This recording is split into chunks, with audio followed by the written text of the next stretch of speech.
Welcome back, everybody. Here on the channel we've had one Spanish firearm, which is a shame. I love llama and star pistols. I've had a couple over the years, and of course we got this little guy right here. Plucky little thing, great little handgun. Very neat piece of history. An even neater piece of history was acquired by me around 2003, 2004. I later gave it to my father as a Father's Day gift, and then allowed it to go to a family member that absolutely needed something that was bear capable, as nothing else they had really was. And that weapon is this beauty, the FR-7. With a little help from some refugees, the Spanish government decided in the 1950s that they absolutely had to have something more modern. And that work resulted in the Set-Me rifles, the Set-Me C in particular, which are roller delayed blowback weapons that would go on to aid in the development and outright copying, matter of fact, into the G3 of Heckler and Koch fame. And of course, you know, if you know guns, you know where that led to: the MP5, the HK33. So much neat stuff. But in the Spanish development, they had an issue. They had a shit ton of Mauser rifles. 50 years worth of Mauser rifles, or maybe more, that they had collected and used. Two basic variants: the 1916, which is what they call a small ring Mauser, because it uses a smaller receiver. We'll get into that in a minute. And the K98 inspired, I think, Type 43, which both excellent guns, but not modern enough for the 50s. You know, that's some Buck Rogers shit that they were working on. And what they got to left them kind of in a lurch, because the sights were different. You can't train a guy on one weapon and then give him another unless you build enough to train everybody, and that costs money. So they embarked on a program to refit a lot of their Mausers to introduce their troops to the new sight picture on the Set-Me's and give them a little more room to practice with the newer weapon without having to spend all that money getting the newer weapon to them. So as training rifles, these were pretty decent. You have, let's get over here. We have a Set-Me C barrel here, set up, you know, with all the grenade launching and junking and stuff on it. There was originally a sling swivel. If you happen to know somebody that bragged about cutting theirs off, let me know where they're buried, so I can come wash that tombstone a little bit. That sling swivel would have been real handy over the last 20-something years. But it uses the same bayonet as the Set-Me, although on the Set-Me, this is above the barrel. That is your cleaning kit. This one doesn't have the pieces in it. And this is your bayonet lug and the cap. We have a honkin' flash hider on here. Supposedly, you were to stick this little notch against, say, the wire of a fence and fire a round through it. I don't know. Of course, it's a Mauser action. This is on the 1916 pattern. And fairly robust, fairly strong. I believe a lot of the stories of these things exploding were the result of people just saying, "Hey, I made this here load in 308, let's try it out." That's not going to fly, but with ball ammo, she should be fine. Even so, this gun's not been fired in a while, and I had to do some serious cleaning, so we're going to be safety first on that shit. Steel butt plate, the 5-round magazine. You can get 6 in it, but you got to hold the 5 rounds down and drop one in and shut it. We're not going to be doing that today. We're going to get her out and test her. And to do that, we will be using Ammo Incorporated 150 grain full metal jacket ball ammo. Brass case, it's good stuff, I'm told. We'll find out. So let's get cracking. Safety off, didn't misfire, that's good, that's a good sign. This shit ain't Kentucky ballistics. I ain't sticking a thumb in nothing. Right. A little sticky, could use some oil, I guess. Don't want to overdo it. So that's a good sign right there. That's a good sign. Also proof that I'm not well prepared. I'm a somewhat disorganized person. In case you hadn't figured that out. We got 1. I don't know if that's 1, 2, 3. I've been wanting to have this thing on the channel for a long time. Just a matter of logistics, really. 4, 5th. Alright.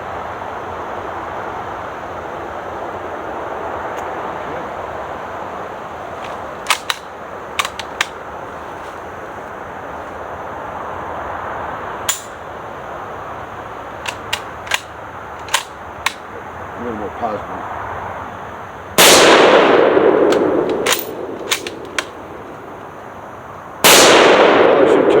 Less slick clothing. She's a little jakey. Just gotta get her warmed up, I guess.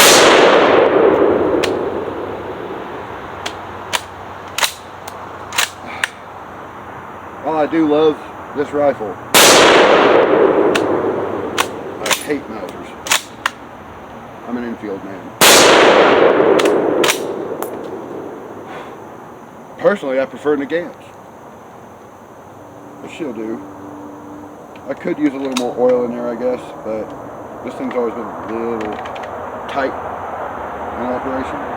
Let's get a different view.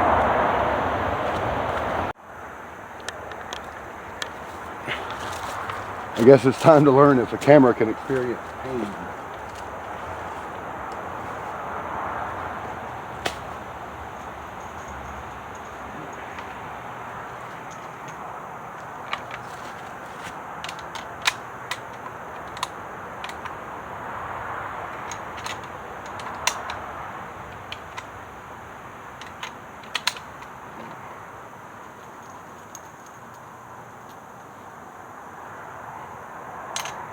In ideal storage conditions for this poor gun, but she does function, and 308's no joke. 308 is no joke.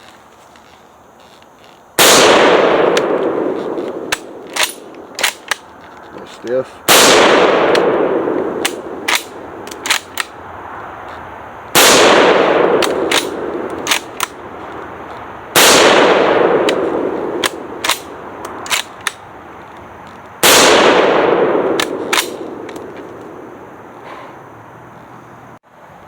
I mentioned the sights before. There's our big hooded front sight, and the rear sight. One second.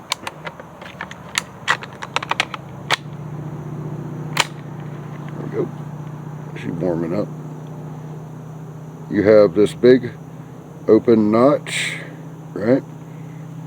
To the left is one. I don't know what the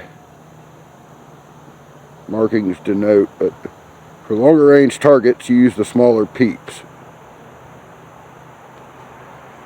On the right there are 2 more.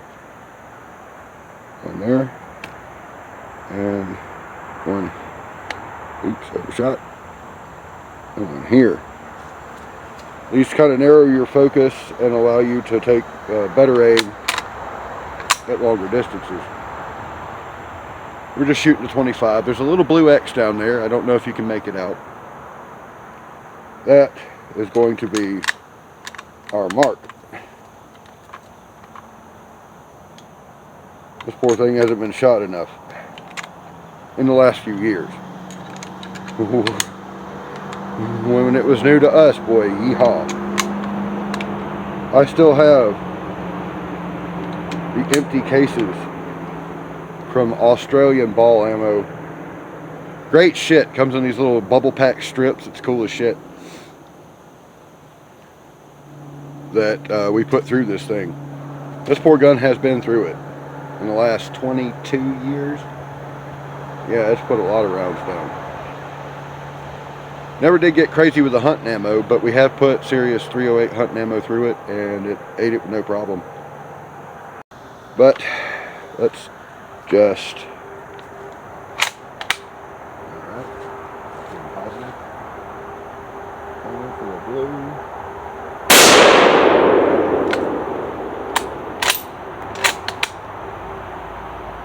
It's a great little brush gun. Fairly light, fairly short, and when the bolts cooperate, it's pretty fast. I have no idea where they were hitting. We'll go check in a second. I'm just excited to get to play with it again. Oops, all misses. I really need to work on my shit. Okay, we're going to try that shit again.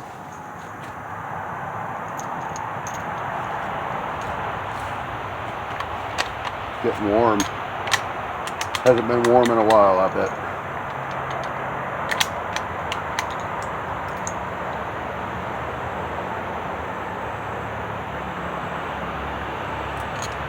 Good looking ammo.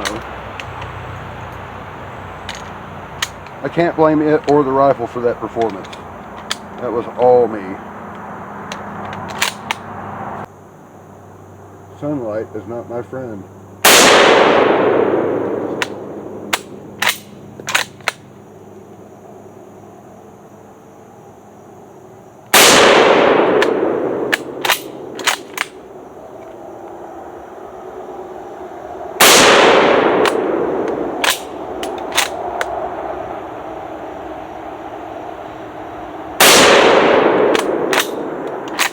There is no windage adjustment that I'm aware of.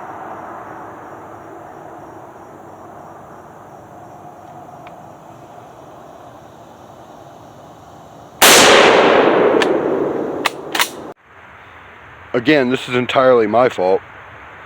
However, the gun is very capable. It's just got to be in better hands than mine, I guess. Both in the shadow, so I can see them clear. Okay.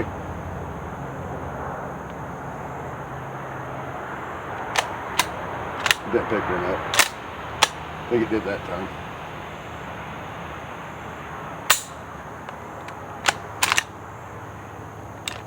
There we go.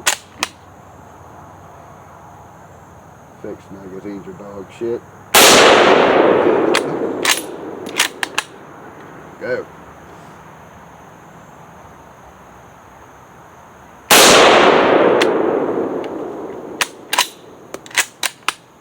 I still love the thing, don't get me wrong.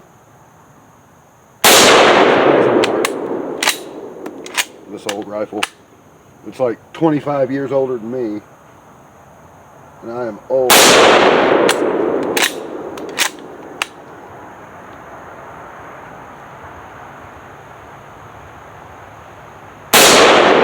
Too terribly bad for a 60-something-year-old piece of equipment. Fun gun though, real fun gun. Alright, that was easier.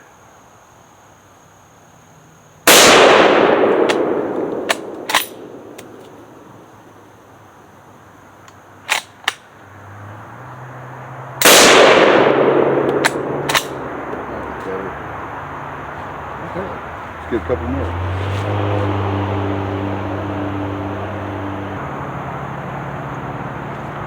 Well, I think the 8mm clips might actually still work for these, or even the old Spanish 7mm clips.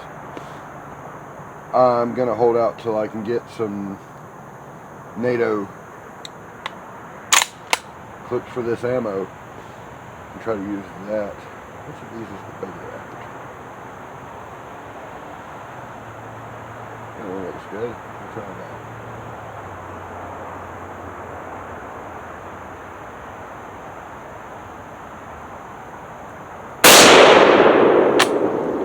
That's a little better.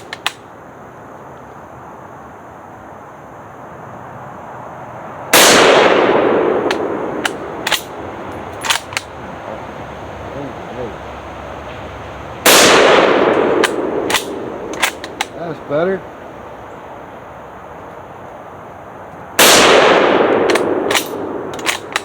There we go.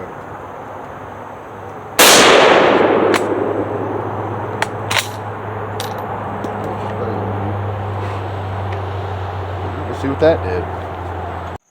Now that's more like it. That is so much more like it. There we go. Getting them on that X. So, apertures for the win. It's kind of stringing a little bit, but I'll take it. Okay, cool. Come back out here this evening when it's a little darker. Have a little more fun with it. So stay tuned for that, and thanks for dropping by. You are appreciated, as always. Don't forget to like, share, subscribe. Gently cup and fondle the bell. It likes that. And I'll be seeing you.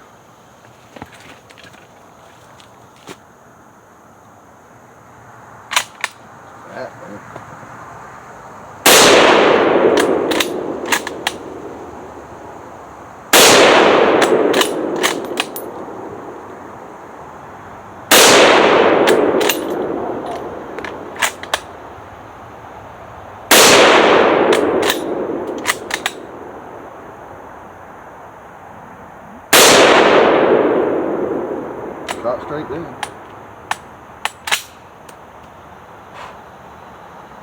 Fun shit. Good times. Good times.